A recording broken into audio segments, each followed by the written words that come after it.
Some roads don't forget. On West Virginia's 22-mile road, a blood-stained hitchhiker appears on the same night every year, thumb out, eyes hollow, waiting for the one driver who'll finally see her. Tonight, he stopped. Welcome to the Long Road Stories, where we bring you real accounts and stories inspired by true events from America's highways and back roads.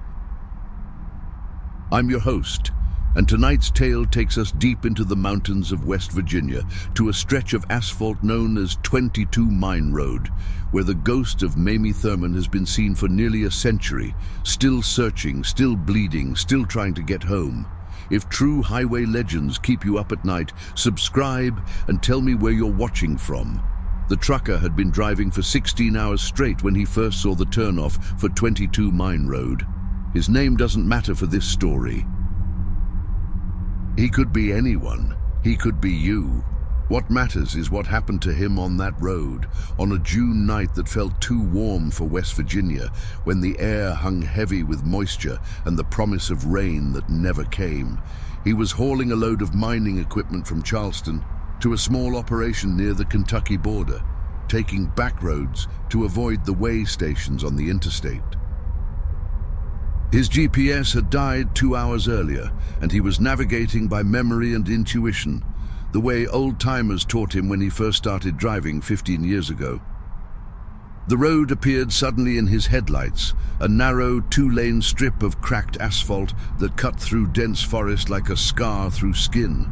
There was no sign marking it, just a rusted mailbox leaning at an impossible angle and a gap in the trees that seemed to swallow light rather than reflect it. He checked his paper map under the dome light. 22 Mine Road. It would shave 30 miles off his route if he cut through here instead of looping around on Highway 52. 30 miles meant an hour. An hour meant getting to the depot before his delivery window closed. He downshifted and turned onto the road. The forest closed in immediately. Trees that had probably stood since before the Civil War leaned over the asphalt, their branches forming a tunnel that his headlights barely penetrated. The road surface was worse than he expected, full of potholes and patches that had been applied decades ago and never maintained. His truck bounced and groaned as he navigated the obstacles, keeping his speed down to 25 miles per hour. The radio had gone to static the moment he turned onto the road, just white noise and occasional fragments of what might have been voices or might have been interference. He switched it off. The silence that filled the cab was absolute, broken only by the diesel engine's rumble and the occasional crack of a branch scraping against the trailer. He'd been driving for maybe 10 minutes when he noticed the fog. It came from nowhere, rising up from the ditches on either side of the road like something alive, something with purpose. Within seconds, it was thick enough that his headlights just reflected back at him, creating a wall of white that made it nearly impossible to see more than 15 feet ahead. He slowed to a crawl, leaning forward in his seat, straining to see the road. That's when his peripheral vision caught movement on the right side. A shape in the fog. Something pale and vertical where there should have been nothing but trees.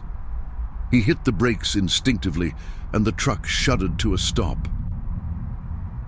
For a long moment, he sat there, engine idling, hands gripping the steering wheel hard enough to make his knuckles white.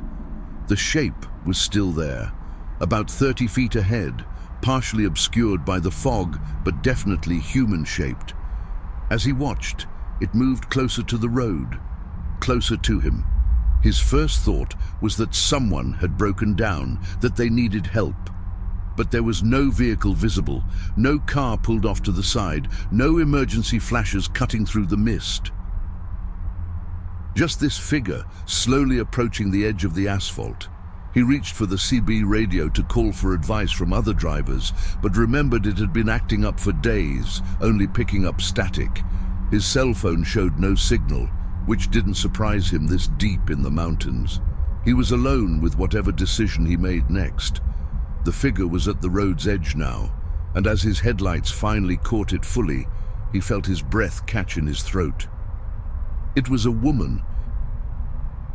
She wore a dress that might have been white once, but was now stained dark with something he didn't want to identify. Her hair hung in wet strings around her face, and even from this distance, even through the fog, he could see that she was looking directly at him. She raised one arm slowly, thumb extended, hitchhiking, the universal gesture asking for a ride. Every instinct he'd developed over 15 years of long-haul driving told him to put the truck in gear and drive past her. You don't pick up hitchhikers on isolated roads at night. You especially don't pick them up when everything about the situation feels wrong. When the fog is too thick and the silence is too complete and the person looks like they've crawled out of a nightmare. But there was something else too, something he couldn't quite name, a pull, a compulsion, the feeling that if he drove past her, he would regret it for the rest of his life. He eased the truck forward until he was alongside her, then pulled the air brake and leaned across the passenger seat to look down at her through the window. Up close, he could see that the stains on her dress were definitely blood, old and rust-colored, but unmistakable. Her face was pale, so pale it seemed to glow in the darkness, and her eyes were dark hollows that reflected no light. When she smiled at him, he saw that her teeth were stained red. Every rational part of his brain screamed at him to drive away. Instead, he found his hand reaching for the passenger door handle. If you're enjoying this story, make sure you're subscribed to the channel. Hit that like button and drop a comment below. We've got more stories coming that'll make this one seem tame. The door swung open with a metallic groan, and the woman climbed up into the cab with a fluid grace that seemed impossible given her appearance. She moved like a shadow, settling into the passenger seat without making a sound. Up close, the smell hit him, a combination of earth and decay, and something sweet that made his stomach turn. He wanted to ask her what happened, if she was hurt, if she needed a hospital. But when he opened his mouth, no words came out. She was staring straight ahead through the windshield, and he followed her gaze to see nothing but fog and darkness, and the road stretching ahead into uncertainty. He put the truck in gear and started driving. What else could he do? She was in his cab now, this impossible woman, with her blood-stained dress and her silence and her smell of grave dirt. The fog seemed to thicken around them, pressing against the windows like it wanted to get in. His speedometer read 15 miles per hour, but it felt like they were barely moving, like they were suspended in place while the world crawled past them. Minutes stretched into something that felt like hours. He kept glancing at her from the corner of his eye, trying to see if she was breathing, if she blinked, if she was even real. She sat perfectly still, hands folded in her lap, dress dripping something dark onto his floor mat. Finally, he found his voice. It came out as a rasp, his throat dry despite the humidity. "Where are you headed?" The question hung in the air between them. She didn't respond, didn't even acknowledge that he'd spoken, just kept staring ahead with those hollow eyes. He tried again. "What happened to you? Do you need help?" Still nothing. It was like talking to a statue, to a photograph, to something that wore the shape of a person but had forgotten how to be one. He focused on the road, hands tight on the wheel, trying to ignore the growing sense that he'd made a terrible mistake. The road began to curve, following the contour of the mountain. On his right, the land fell away into darkness, a drop-off that his headlights couldn't measure. On his left, the mountain rose up like a wall, rock and roots and ancient trees that had witnessed things no tree should see. He navigated the curves carefully, aware of the weight of his trailer, aware that one wrong move would send them tumbling into the abyss. The woman shifted in her seat for the first time, and he felt rather than heard her movement. When he glanced over, she was looking at him now, really looking at him, and her eyes were no longer empty. They were full of something. Rage, grief, need. Something that made him want to stop the truck and run into the fog and take his chances with whatever was out there. She spoke. Her voice was like wind through dead leaves, like water over stones, like nothing he'd ever heard from a human throat. "Do you know what day it is?" The question seemed absurd, given everything else about the situation, but he answered anyway, checking the date on his watch. June 22nd. He told her this, and something changed in her expression. Not quite a smile, not quite a grimace, something in between. "That's right," she whispered. June 22nd, the day I died. The day they threw me away like garbage on this road. The day my life ended and my searching began. He wanted to tell her she was confused, that she was clearly alive, clearly sitting right there in his truck, but the words died before they reached his lips. Because he knew, had known from the moment he saw her standing in the fog, that she wasn't alive, not in any way that mattered. She was something else, an echo, a recording, a wound in reality that had never healed. "My name is Mamie," she continued, and her voice was gaining strength now, becoming more solid, more present. "Mamie Thurman. Remember that name. Remember me. Remember what they did." The fog began to clear, and in the distance he could see lights. Not house lights or street lights, but something else. Flames. Small fires burning along the sides of the road like markers, like warnings, like breadcrumbs leading them deeper into whatever this was. Mamie leaned forward in her seat, pressing one pale hand against the dashboard, and he could see through her fingers to the plastic beneath. "They thought they could erase me," she said.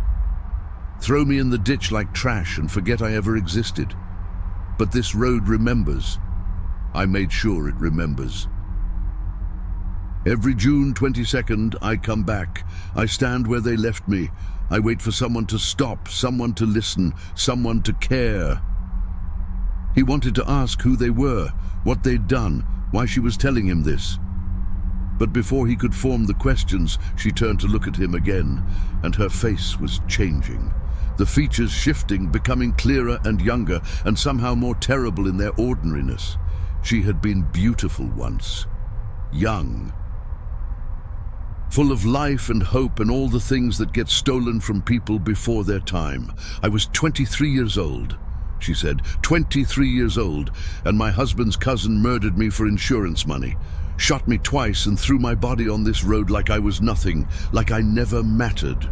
The truck rolled past the first of the fires, and in its light he could see that it wasn't really a fire at all. It was more like a memory of fire, a ghost flame that gave off no heat and consumed nothing. Mamie's voice continued, relentless now, pulling him into her story whether he wanted to hear it or not. "It took them 8 days to find my body.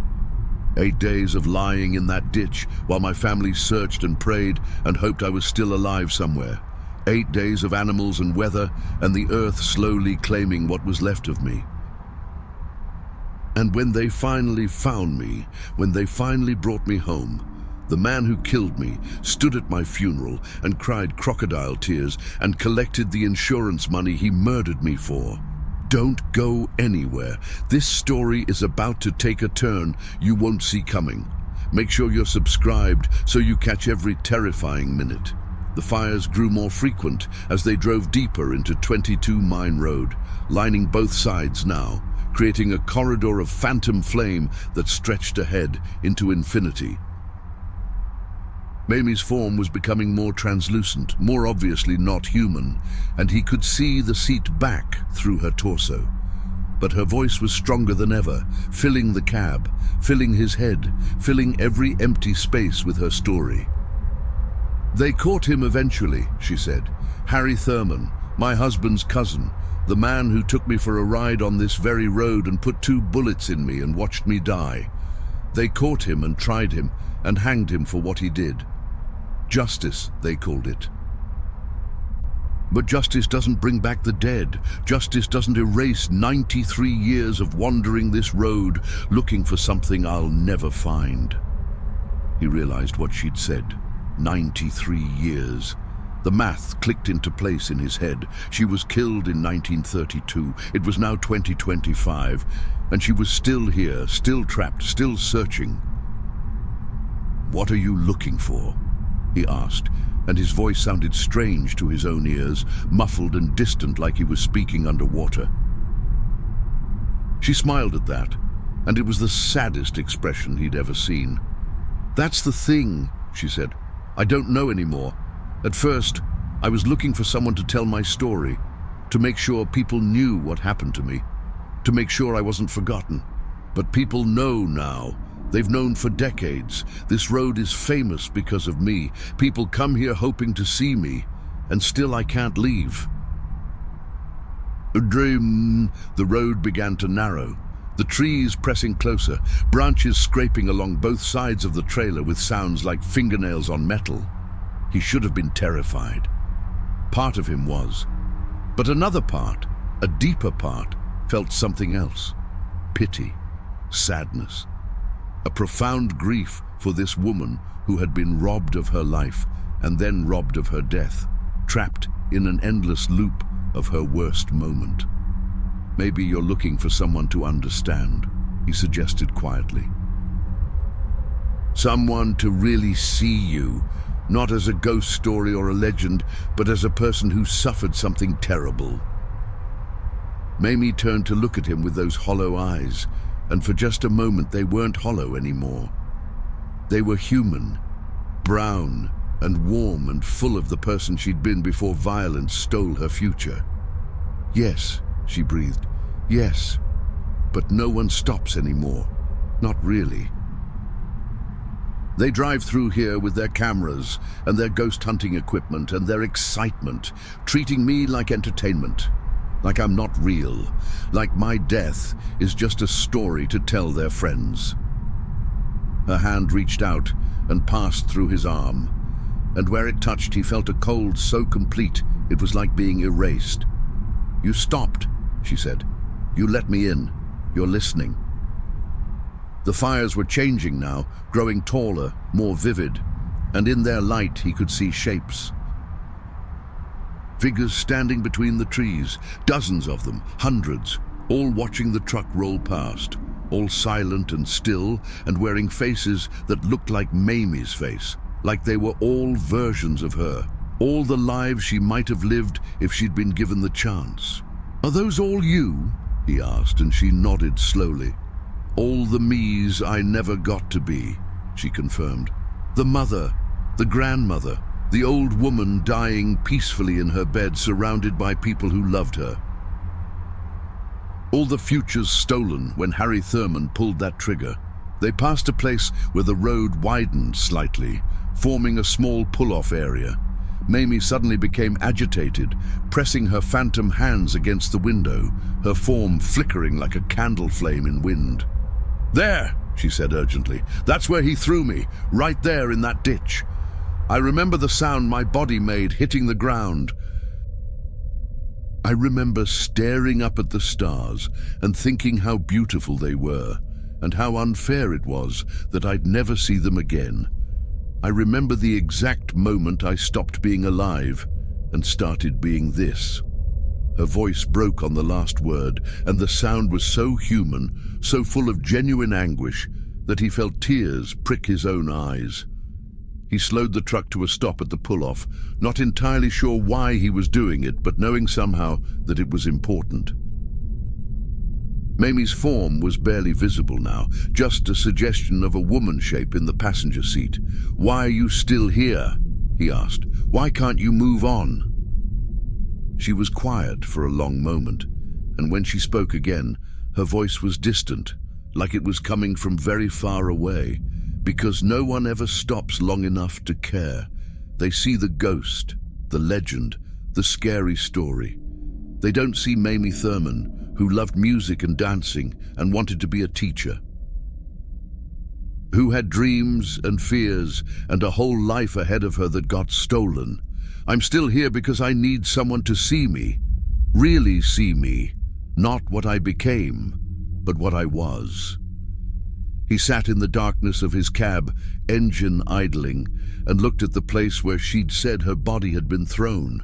Just a ditch like 1,000 other ditches on 1,000 other back roads. Nothing to mark it as special.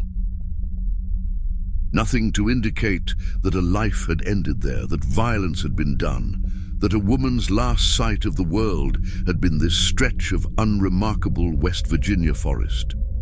"I see you, Mamie," he said quietly. "I see you, and I'm sorry. I'm sorry for what happened to you. I'm sorry you've been stuck here for almost a century. I'm sorry that people forgot you were a person before you became a story." The moment he finished speaking, something changed. The air in the cab shifted, became lighter somehow.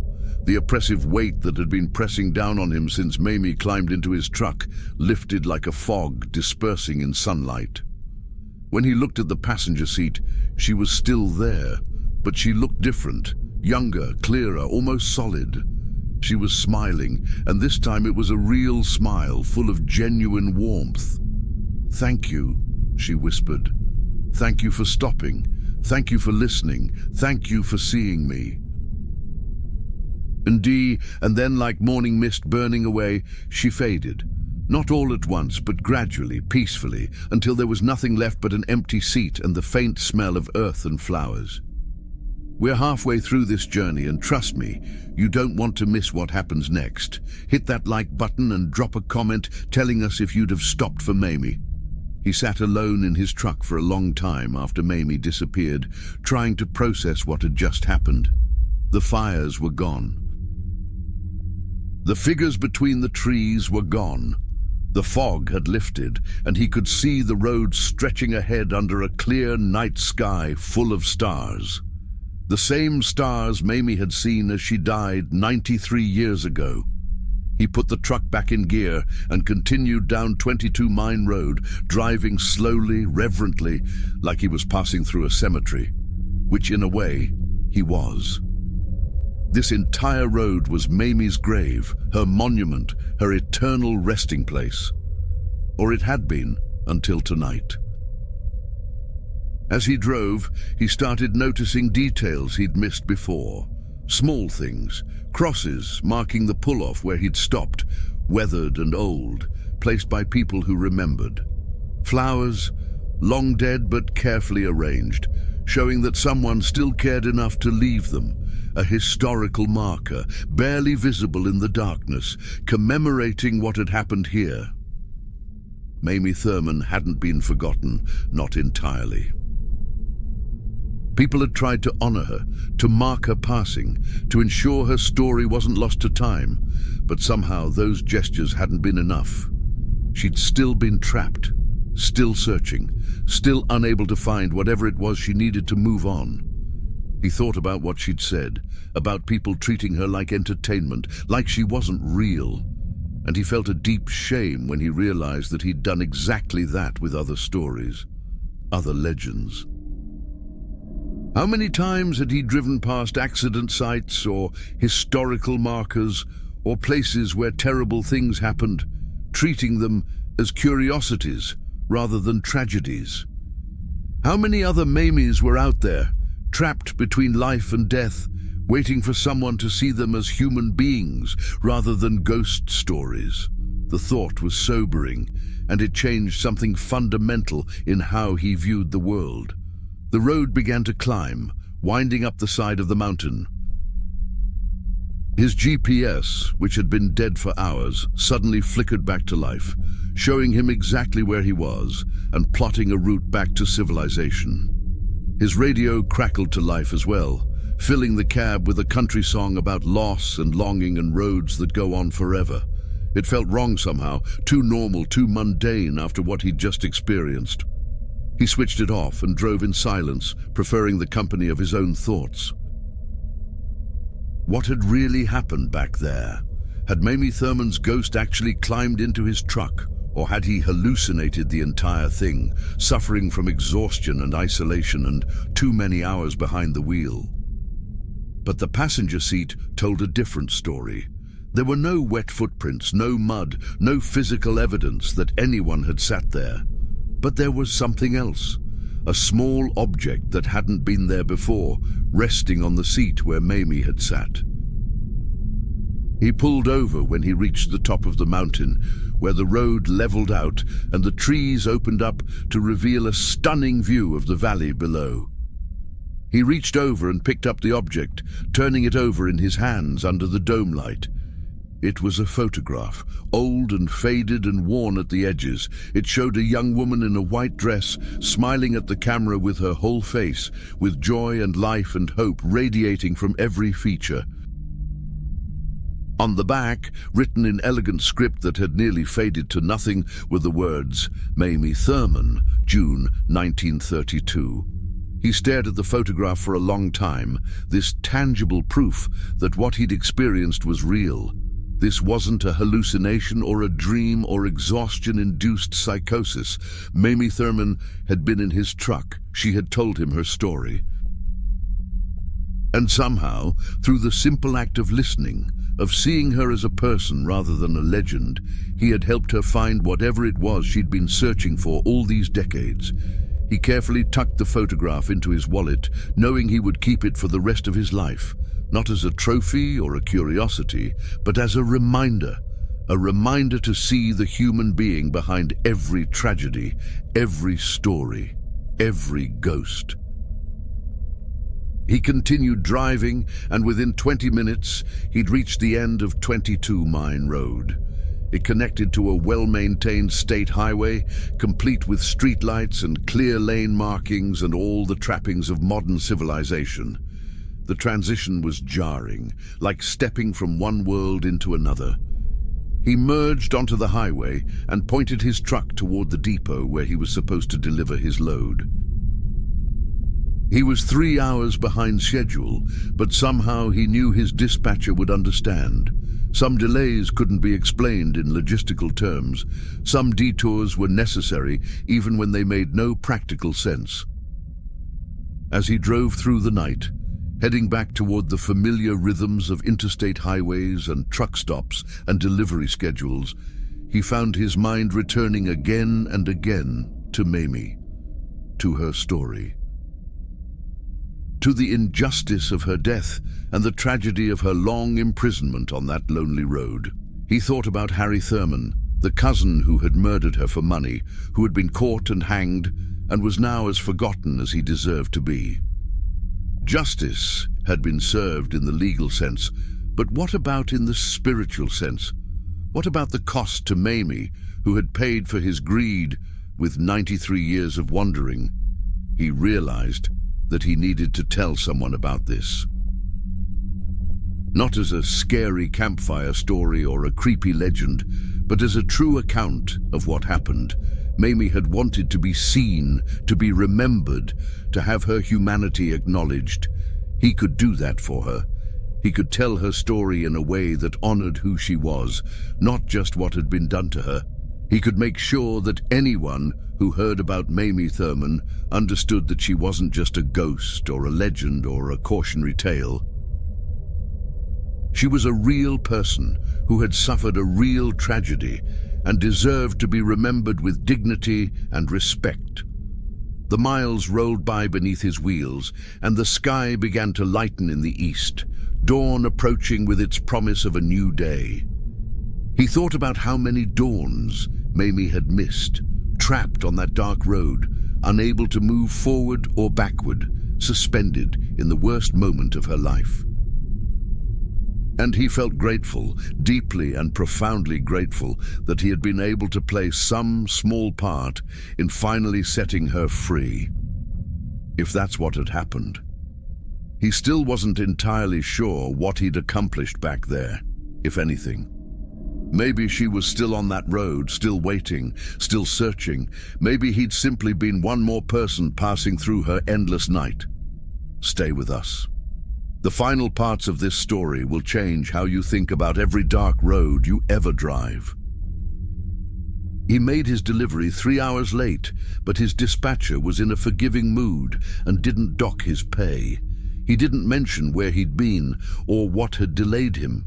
How could he explain something he barely understood himself?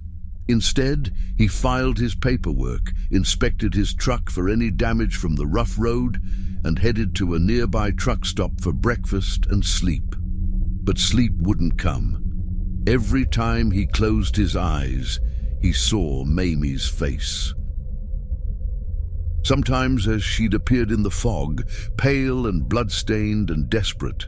Sometimes, as she looked in the photograph, young and happy and full of a future she'd never get to live.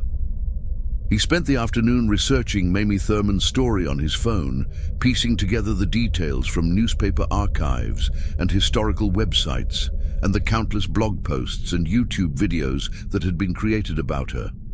The facts were straightforward, documented in court records and news reports from 1932.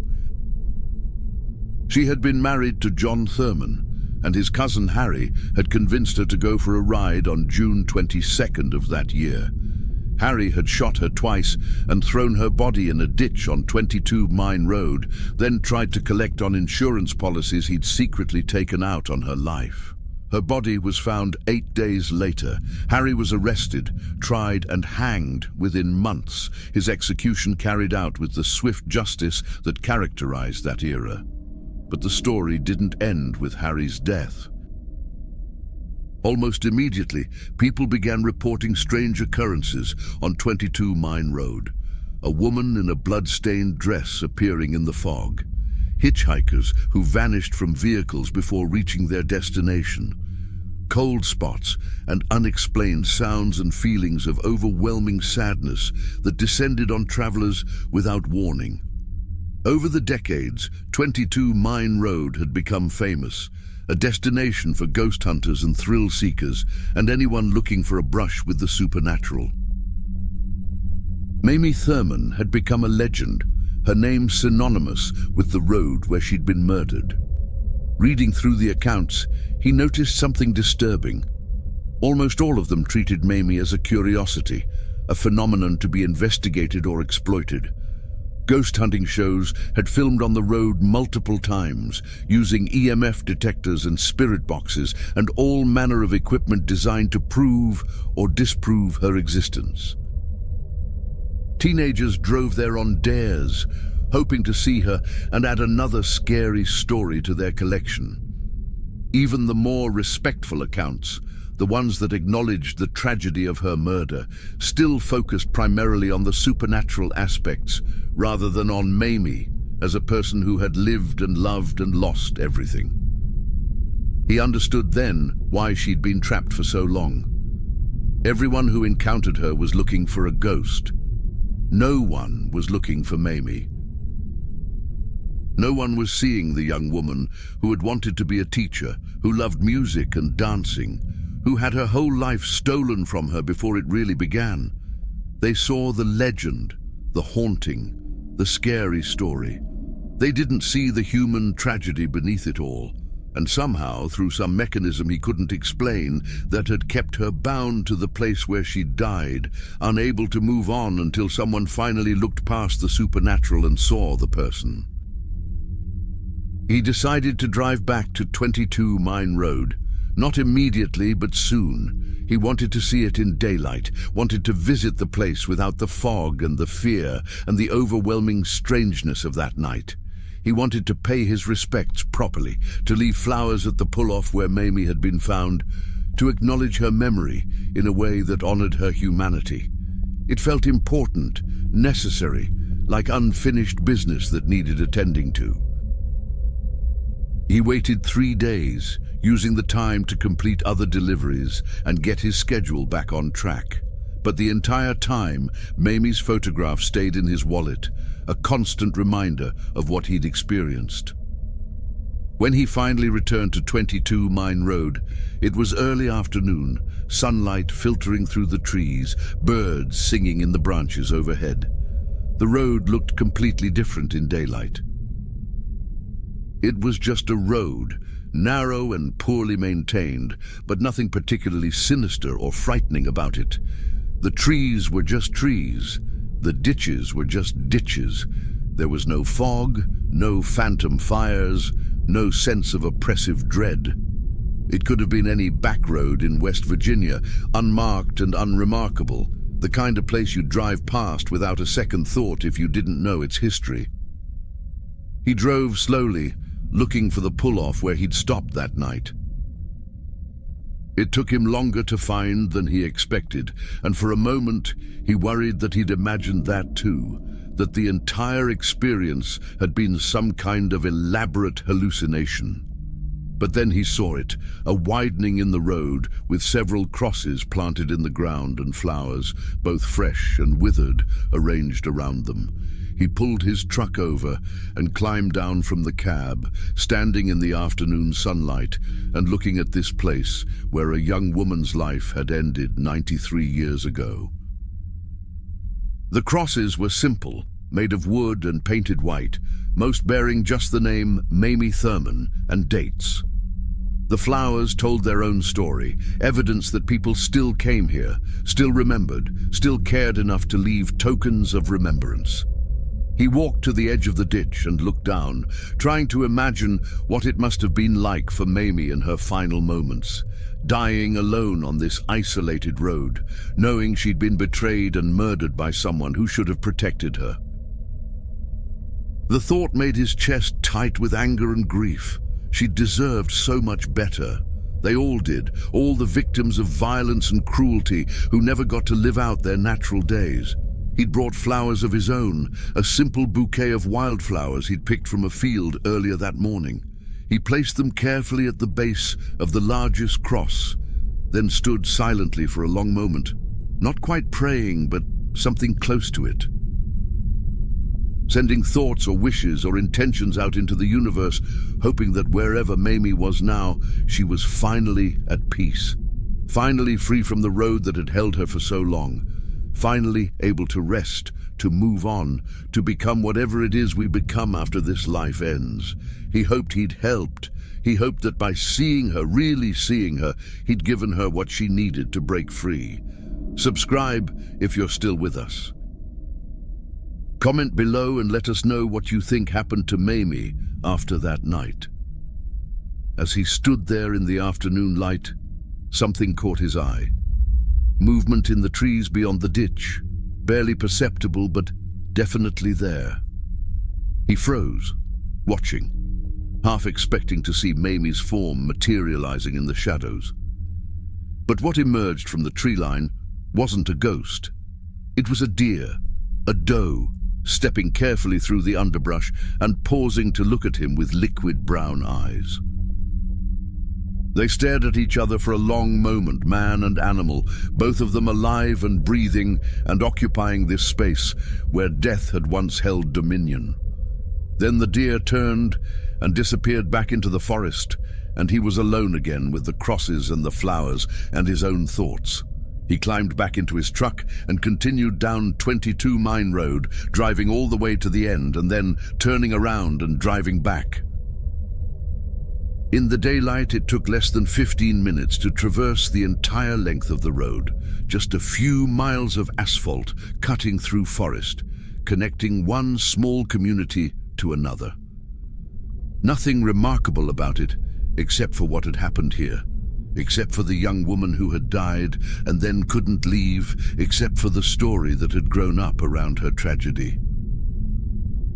He thought about all the other places like this scattered across America, sites of violence and loss that most people drove past without knowing or caring about the history beneath their wheels. Over the following weeks and months, he found himself thinking about Mamie less frequently, but with no less intensity when he did.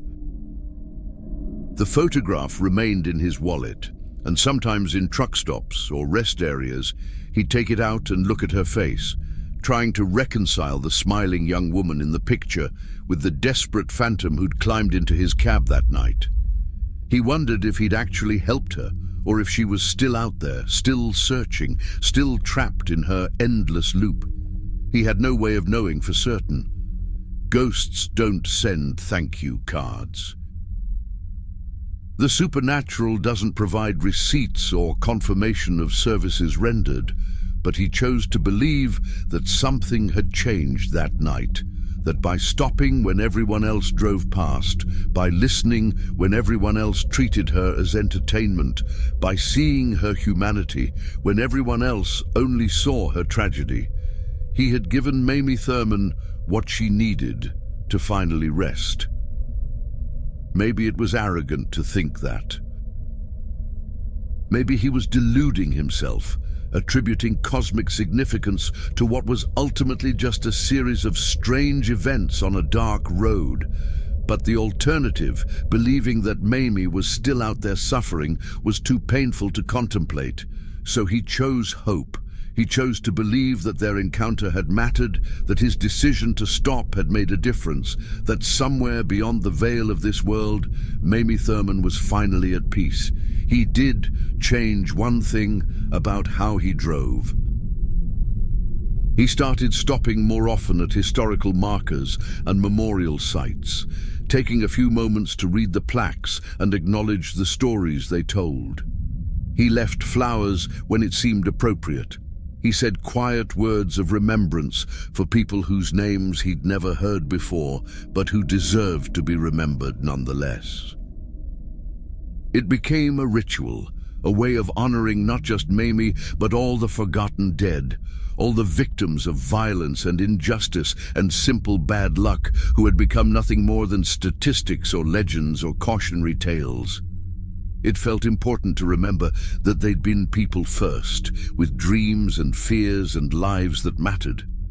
Other drivers noticed his new habit and sometimes asked about it. He usually just shrugged and said something vague about respecting history. He didn't tell them about Mamie, about what had happened on 22 Mine Road.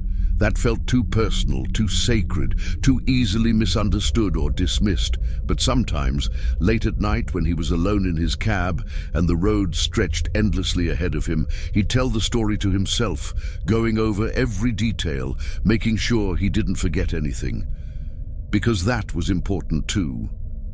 Bearing witness, remembering. Making sure that Mamie Thurman's story, her real story, didn't get lost in the ghost tales and urban legends. Years passed. He eventually retired from long-haul trucking, his body finally rebelling against the long hours and physical demands of the job. But he never forgot Mamie, never stopped carrying her photograph, never stopped thinking about that night on 23rd Mine Road when a ghost climbed into his truck and changed his understanding of life and death and everything in between. He told the story occasionally, always carefully, always emphasizing Mamie's humanity over the supernatural elements. Some people believed him, some didn't.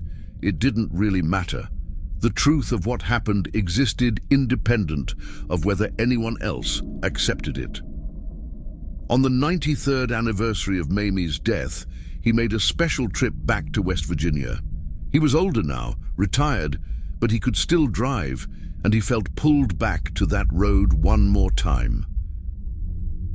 It was June 22nd, the same date she'd died and the same date he'd encountered her all those years ago. He arrived in the late afternoon and drove slowly down 22 Mine Road, noting that it had been paved recently. The worst of the potholes filled in, the surface smoother than he remembered. The pull-off was still there, the crosses still standing though weathered by time.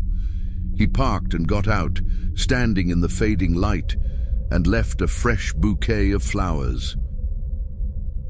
As he stood there, an elderly woman approached from a nearby house he hadn't noticed before. She looked at him curiously, then at the flowers he'd just placed, then back at him. "You knew Mamie?" she asked, and he realized she thought he was old enough to have known her in life. He shook his head. "No, ma'am, but I met her in a way, long time ago." The woman studied his face for a moment, then nodded like she understood. "A lot of people say they've met her. Most of them are just repeating stories, but every once in a while I meet someone like you who has that look, the look of someone who's seen something true. They talked for a while, the old woman telling him that she'd lived near this road her entire life, that she'd heard Mamie's story from people who'd actually known her, that she'd made it her mission to keep Mamie's memory alive in the right way. Not as a ghost story, but as a tragedy that deserved remembrance and respect. Before he left, she gave him a small pamphlet she'd created, telling Mamie's story with dignity and historical accuracy. He thanked her and drove away. But he felt lightened somehow, knowing that there were others out there who understood what he'd come to understand that night, that the dead deserve our compassion and our memory, not our fear or our entertainment. He never saw Mamie again. The road remained just a road, marked by tragedy, but no longer haunted by it. At least that's what he chose to believe, that she'd finally moved on, finally found peace, finally escaped the prison of that dark stretch of West Virginia asphalt. Whether that was true or just wishful thinking, he'd never know for certain. But it didn't really matter. What mattered was that he'd stopped when she needed someone to stop. He'd listened when she needed someone to listen. He'd seen her humanity when the world only saw her ghost.